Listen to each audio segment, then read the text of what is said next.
Praise the Lord, everyone. Praise the Lord. Praise the Lord. Amen. I thank each of you for joining with us for Thursday's daily Bible study coming from Charlie's Outreach Ministries. We have a great and wonderful lesson for today, a wave offering. A wave offering coming from Exodus 29, verses 19 to 26. Amen. We have a great lesson as we go forward, as we stated throughout this week and this quarter. We're in the Old Testament throughout this quarter, and this portion of the quarter we're in Exodus, and we're talking about the offering that is to be offered up for the priest and his sons. Amen. And so in Exodus is going into more detail. We spoke about it on Sunday for Sunday's lesson in Leviticus, where it was brought up at that time also. But Exodus kind of explore into it. It opens it up and say what each and item is supposed to be done and how it's supposed to be done. So it's explained into a little more detail in Exodus. Amen. So we're going to get ready to move into our lesson, but first I want to ask if anything is said touches your heart, soul, or spirit. If you have any questions or comments, please feel free to jot them at the bottom of the screen below, and I will get to them as soon as possible. Also, if you would, subscribe to my channel and join with us as we gather together to study and meditate on the word of the Lord. Amen. We're going to get ready to move into our lesson, but first we're going to have prayer. Amen. Dear God in heaven, we thank you, Father. We thank you for all the many blessings that you bestow upon us. We thank you, Father, that you are such a wonderful and great God. We thank you, Father, that you are our counselor, leading and guiding us in the true path of righteousness, Father. And as the Holy Spirit resides in each and every one of us, Father, unctioning us to do that which is good and right in your sight, Father. Lord, we thank you, Heavenly Father, that you are God and beside you there is none other. We thank you, Heavenly Father, that you are our everlasting Father. We thank you that you are our Prince of Peace in the mighty name of Jesus. Lord, we give you honor, glory, and praise. Father, we thank you for taking care of us and making a way out of no way in the mighty name of Jesus. Lord, you are our all in all. In Jesus' name, Lord, we ask that you would open our eyes that we see, our ears that we hear, and give us wisdom, knowledge, and understanding from on high in the mighty name of Jesus, as we study and meditate on your word, Father, that we may be more proficient doers of the word and not hearers only. Amen. Amen. As we stated, our lesson is the wave offering. The wave offering. And I would only imagine that they would take it and wave it. Just simple as that. You raise up the meat, whatever portion of the meat that God told you to use, and you take that and wave it over the altar, I would believe. We're going to get ready to move into the lesson, starting at verse 19 to 21, and scripture lesson text reading. You shall also take the other ram, and Aaron and his sons shall put their hands on the head of the ram. Now this is the third animal. On Wednesday we talked about two animals, and today we're talking about the third animal. Then you shall kill the ram and take some of the blood and put it on the tip of the right ear and ear of Aaron, and on the tip of the right ear of his sons, on the thumb of their right hand, and on the big toe of their right foot, and sprinkle the blood all around on the altar. And you shall take some of the blood that is on the altar and some of the anointing oil, and sprinkle it on Aaron and on his garments, on his sons, and on the garments of his sons with him. And he and his garments shall be hallowed, and his sons garments with him. Amen. As we look at this here, we see that first of all, they had to put their hand on the animal's head. Then Moses would kill the animal, and as after they did such, the blood that was in it, they poured it around the altar, and then they took their finger and dipped it in the blood, and put some of the blood on their right ear and on their right hand, the thumb of their right hand, and the big toe of their right foot. Each and every one of them, the father and his sons, all of them had to have this done to them. Then after they had did this, then they would take some of the blood and some of the oil, which they hadn't mentioned previously, but they would take some of the blood and the oil, which had already been set up, and they would take some of that and sprinkle it on Aaron and on his sons. Amen. It said the consecration of the priest, the ram of consecration in verses 19 to 21, which is the laying hands on the head of the sacrificial victim, signified identification with it and indicated that the animal was to die in place of the offerer. The blood, of course, was a picture of the blood of Christ shed for the forgiveness of sins.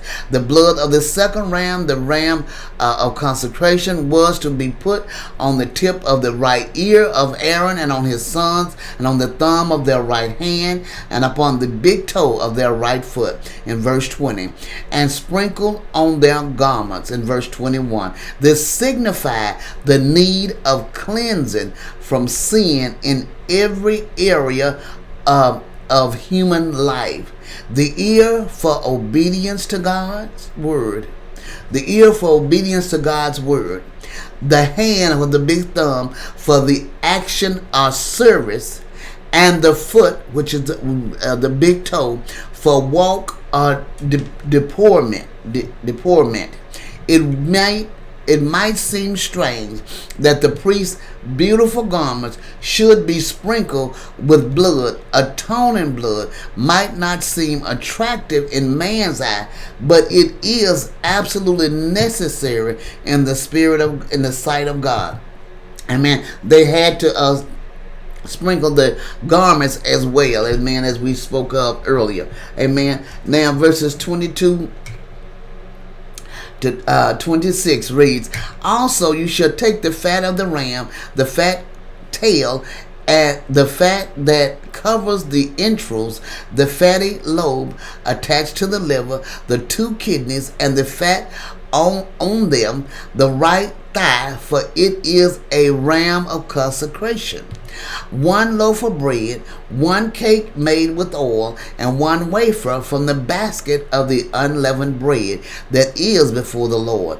And you shall put all these in the hands of Aaron and in the hands of his sons, and you shall wave them as a wave offering before the Lord. And you shall receive them back from their hands and burn them on the altar as a burnt offering, as a sweet aroma before the Lord.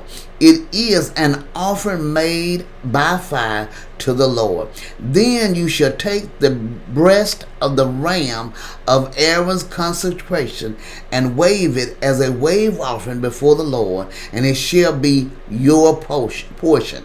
Amen. So they were to get the breast of the lamb, and this is why where the I believe it was Eli, one of the other priests, his sons did not want the breast. That was the tougher part of the meat. They didn't want that. They wanted the fat, the part that was supposed to be offered unto God. They wanted that, and so they figured that they decided they was gonna take it, and they got in trouble for that.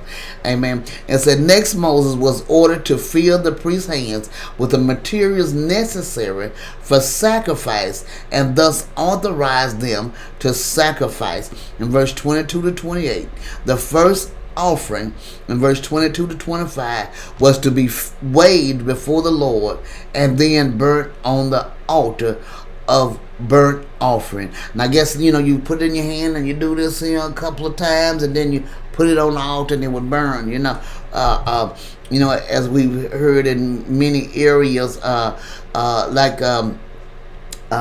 believe it was it Elijah? No, it wasn't Elijah.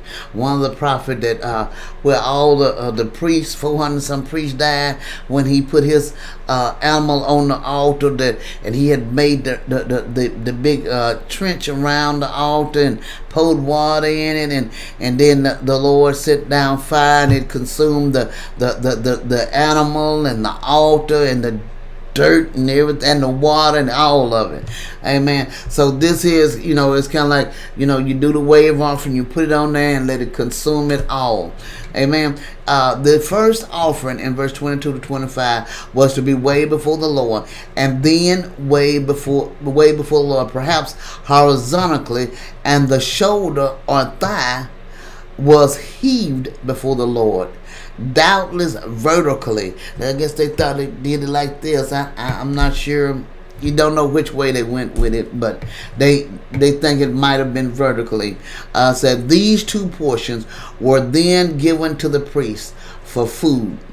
Verses 26 to 28. The waved breast speaks of God's affection for us, and the heaved shoulder symbolizes his power stretched forth in our behalf.